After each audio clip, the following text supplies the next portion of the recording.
And Belmonte is going to start on the left, which makes Michael Tang finish on the left. Well, he didn't do too badly on the left when he finished. However, Belmonte starts off as you would expect. So used to the spotlight. Yeah, he's dancing with the one he brought. Actually, you know, Belmonte used a combination of urethane and reactive resin throughout the week, but when he got into match play, it was all straight urethane for Jason Belmonte. So you've got somebody who's not a professional, does not have not a PBA member, against the top player in the world. However, if you're feeling good about your game right now, maybe it doesn't matter who the other guy is. The big question mark is how Michael handles the pressure and if Jason Belmonte has a nice look on the right lane. And it's our buddy Mike Kaufman, Director of Bowling Operations for all of Boyd Gaming. Well, I'll ask you a question about the lanes in Belmo when he comes back up, so I'll hold you to that. I just want to say thanks to Mike Kaufman. He's a good friend of mine and just one of the nicest people you'll ever meet. Thanks for everything, Mike. Again, lofting on that left wing. I don't know, one of those pins may never recover. How old did you say he was? I believe Michael is listed here at 21. Is that a typo? Or did you mean Mike Kaufman? No, Michael Tang. Michael Tang? Yeah. Yes, 21. Yeah, he sure doesn't bowl like it, does he? No, you don't do stuff like that at age 21. You know, Belmo at age 33 looking for an 8th major championship.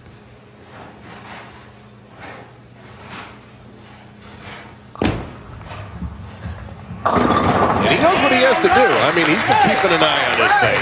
He realizes he's walking into a hornet's nest right now, and he's prepared. Well, his job is to maintain pace with Michael Tang, keep the pressure on, and see how the youngster responds. The question is, how have the lanes broken down for Belmo's game?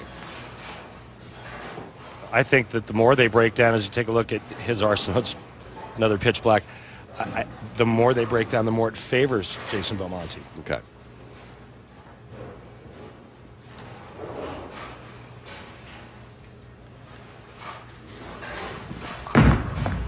Oh, boy. He got the messenger. There were about 3 splits that were broken at that time by some friendly messengers. This is just filthy. I mean, title match, you don't want to fall behind. The 410 is standing. He catches that break. Man, it was just like he heard Maury say, "You are not the father."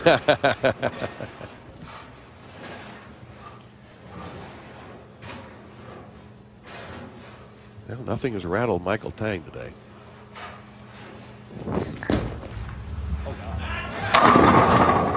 Seven pin's going to stay. And that's going to be the only thing that will rattle him if he starts to experience some unfriendly carry. Especially if he starts falling farther and farther behind. That's a good point. I mean, when Belmo comes back up, he can really ramp up the heat. This is a good shot. I mean, this strikes 8 out of 10 times, 9 out of 10 times. But right now he's looking at falling a little behind here early through 3 frames. He hasn't trailed by a whole lot. I was about to ask, and I'll Throughout the ask entire our scorekeeper. Mike, has he trailed at all today? I don't think so. No, Mike Edwards, our scorekeeper, telling us that we don't think Mike has trailed at all today. And remember, he was in our opening match. Has never trailed. Yeah, that's what we thought. Kimberly Pressler standing by with Alex Hoskins. Kimberly. Thanks, guys. So, Alex, you played well. You didn't have any open frames, but you really needed that strike in the 10th. When you threw it, did you think you had it? I thought it was close. I did what I wanted to do out here. I made 10 great shots and pins just didn't fall my way this day. Well, you made it to a major show. It's your first time out here, and when you look back on this, what is this experience like for you? It's a dream come true. Ever since I was a little kid, I just always wanted to be here. I hope I get to do it again sometime. We hope you are, too. Good job today for making it this far, guys. Yeah, Alex, our congratulations and a hearty salute from this group here for a fantastic show. Yep, well done. Meantime, Tang bouncing right back from a bad break. You see Jason Belmonte's path. And to take down his good friend Bill O'Neill. And, of course, he and Hoskins dueled in the battle for the top seed. That match there, Machuga leaves a 10-pin in the 10th frame of the last game. Well, there's a lot more of that relationship. That has been covered in bowling blogs, and that's something there for years. Mike Machuga not necessarily walking around in Jason Belmonte T-shirts. So coming up, the world. That was really good. Okay, I'm glad you're happy. That was good. The World Bowling Tour Finals are coming up right after our show. I mean, right after the show. 3 of the top women in the world, 3 of the top men in the world. Martin Larson is sticking around. He's going to pull a double header today, as we are. That'll be immediately following our show right here from New Orleans. Apologize for the two of us laughing here, but there is beef between those two, but that's for another day. Right now, Belmonte's got beef with the pins.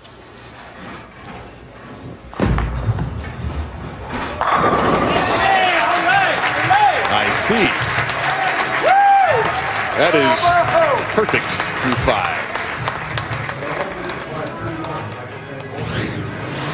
5. Yes, beautiful execution here on this shot. Remember that great break that he got in the 3rd frame, and that's ultimately the difference thus far. Instead of double, spare, double, it's 5-bagger. Well, Tang has had 1 bad frame, and that was a 9 spare, and he's down 31. Messin just shot right across, but no luck there. And this is the kind of match where a single pin can hang you.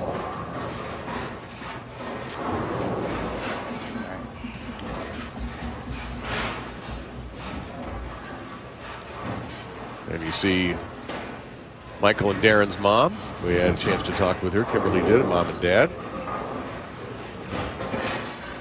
Imagine the relief of the 2 sons match is over, and all of a sudden your youngest is battling the top bowler in the world.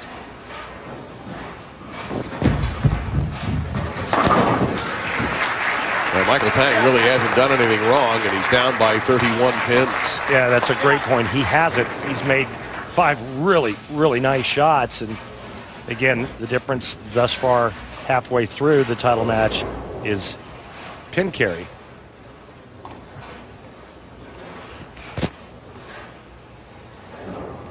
Yes, Belmonte has carried all of his.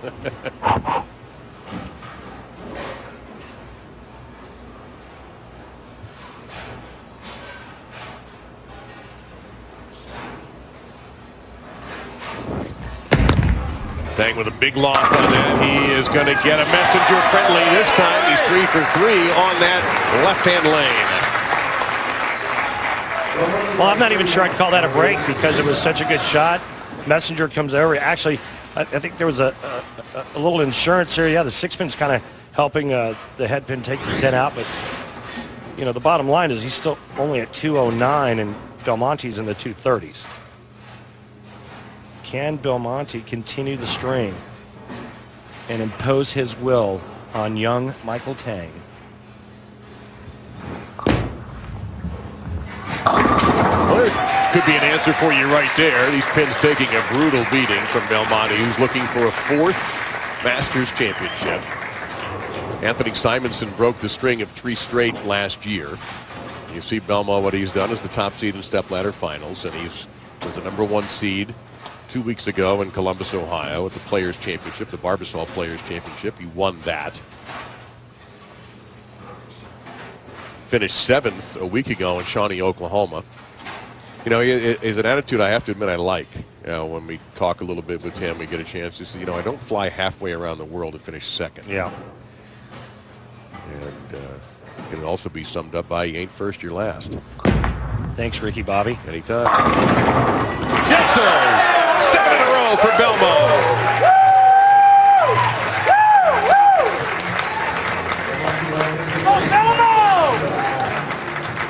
This is with the urethane bowling ball. Of course, when your rev rate's about 650, you can probably throw a marble down there and do that. Pretty impressive. And just to let the folks know, we misspoke a little bit ago when we said Michael Tang never trailed in a match. Yes. And he didn't. Come on. I thought that he was trailing Alex Hoskins, but as it turns out, he wasn't. Okay, so we were right the first We time. were right the first time. Well, again, all Tang has done is leave single pins, and you see he's down 51 here in the 7th. It's unbelievable. And that's because Belmonte hasn't missed yet. And Jason could be chasing something else here.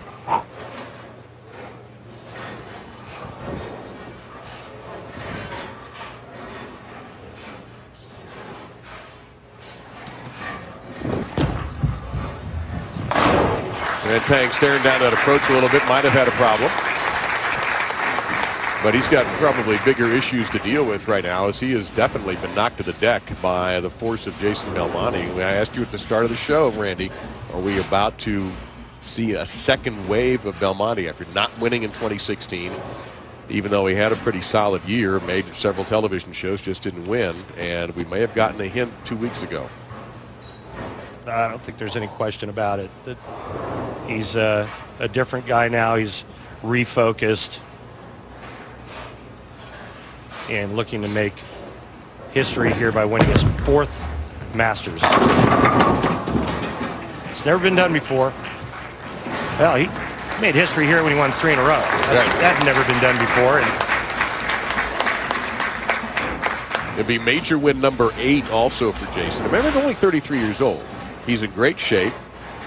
Takes care of himself as best he can. It's difficult, he says, when he's traveling. But when he's home in Australia, he certainly works hard on that.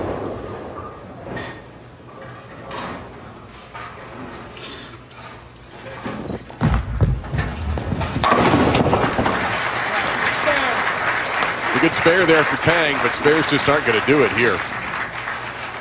This is our hammer tough spare replay, Randy, and sometimes you see players will chop this. it's a lot harder when the 8 pin's behind it, but Michael Tang, I think that's the first time he shot 3-pin cluster all day long. He's pretty much lived in the pocket, but bad carry in the 3rd, 5th, and 7th, along with the front 7 for this man, his undoing.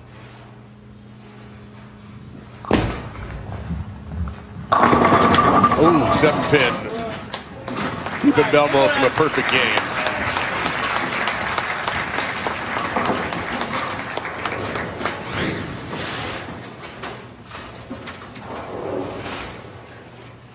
That's what I think is really amazing about what he does is we see him lofting the left gutter a lot, really opening up the lane, but when he can go straight with urethane like he's doing today, it's a pretty scary combination. And Jason's going to take a re-rack, which gives us graciously a chance to show you this. And you see Belmonte is about to tie Walter Ray and Mike Albee, 2 back of PDW and Earl Anthony. And Norm Duke sitting there also with Belmonte at 7. And Norm still incredibly competitive.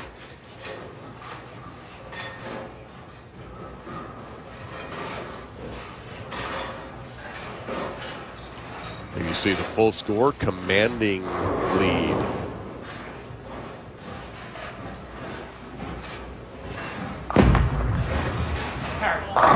Carry it does, Jason.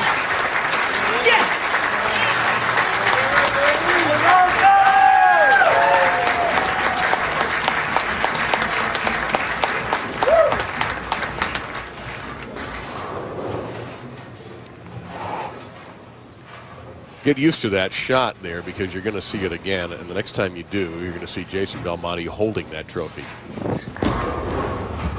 But I tell you what, you've also seen The unveiling of perhaps another star in bowling in Michael Tang, a USBC intercollegiate singles champion. He's going to finish up college at San Jose State. I hope he decides to turn pro, and we see him out here all the time. He has a bright future. An incredible talent, but he just got the full wrath of Jason Belmonte. We have more bowling coming up because we're doing something that has not been done before.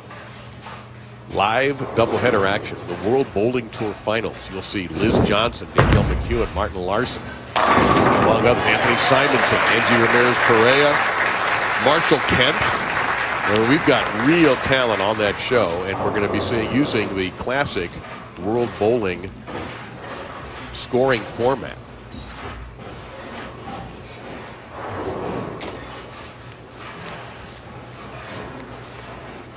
So there he is. He has done it again. Jason Belmonte is your champion. His 8th major, his 14th career tour title, his 2nd major this month. We've got a real player of the year race now with E.J. Tackett winning the Tournament of Champions in Japan Cup, and then Belmonte doing it. This is a two-horse race. And it's February. And it's February. So big February. Thy name is Jason Belmonte. He's going to put the capper on this, and then a very gratifying trophy walk for Belmo. I mean, he doesn't just win. I mean, he could win by 66 pins, make it 67 pins if he strikes out. Well, Michael Tang has no reason to hang his head. No, he bowled great. And he was fantastic today.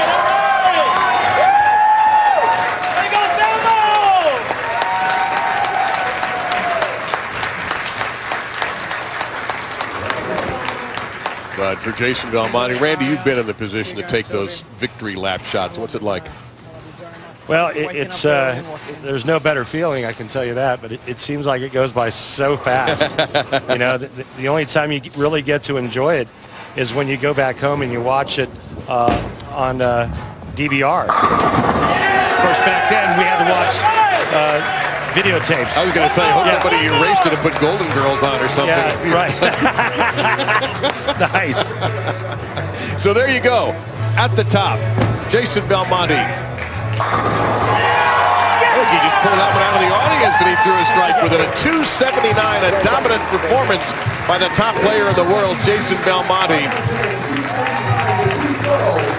Another major for Belmo, number 8, a 14th title, and he is the master of professional bowling, Jason Belmonte.